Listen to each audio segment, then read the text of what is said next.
Carmela Zoppardi ta' 55 sena nata l-libertà provizorja wara li huwa jinsab mixli b'serq ta' 10,000 euro djamanti u ammetta u għadu qed jistenna loti tas-sentenza. Fil-qorti kien instema li Zoppardi għandu problema ta' droga kokaina u li kaġun ta' dan kellu ammont kbir ta' dejn. Brabta ma' dan il-każ it-tnejn tressaq Joseph Tabone ta' 53 sena li ġie mixli li xtara l-ġawar misruqa. Tabone sostna li huma kellux idea li dawn id-djamanti kienu misruqin u fil-qorti l-imputat der fiżikament ixxukjat tant il-maġistrat qatlu biex ipoġġi sabiex ma jagħtihx ħass ħażin. One News jinsab informat li meta l-medja rrapportat fuq dan il-każ ġimilu kien qassis li resaq lejn il-pulizija b'dawn id-djamanti sabiex jirritornhom.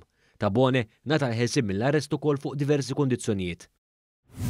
Raġel ta' 39 sena li diġà kellu ordni li ma jersaqx lejn ommu wara li allegatament edida b'xabla, raġa ġie arrestat f'dar ommu din id-darba b'mus fil-pussess tiegħu. Fil-qorti intqal li r-raġel ħabbat il-bib tommu, daħal u beda jitloba tieħil flus droga. Intqal ukoll li l-om ta' 70 sena ġiet medda meta bina talaba tmur torqod f'soddita u ma toħroġx mill-kamra tas-sodda. Fis-sigħat bikrin ta' filgħodu għalkemm imbessa ħarġet minn kamarta waqt li bina kien rieqed u b'xi mod irnexxila ċempel lil binta li mbagħad sejħet lill-pulizija li marret fid-dar tal-om u arrestat lir-raġel. Id-difiża talbet għal ħelsien mill-arrest iżda l-maġistrat Natasha Galja Xiberras ċaħdet it-talba minħabba l-biża ta' intralġ tal-provi. Dan anke fid-dawl li meta ngħata l-libertà provizorja l-indirizz li provda l-akkużat kien ta' garax bla ilma. Hawnhekk l-akkużat kien qal lill-pulizija li jinħasel il-ġim. Mara ta' 45 sena weħlet 3 snin ħabs wara l-ġiet mixlija b'diversi zerq ta' ġojelli u falsifikazzjoni ta' dokumenti kummerċjali.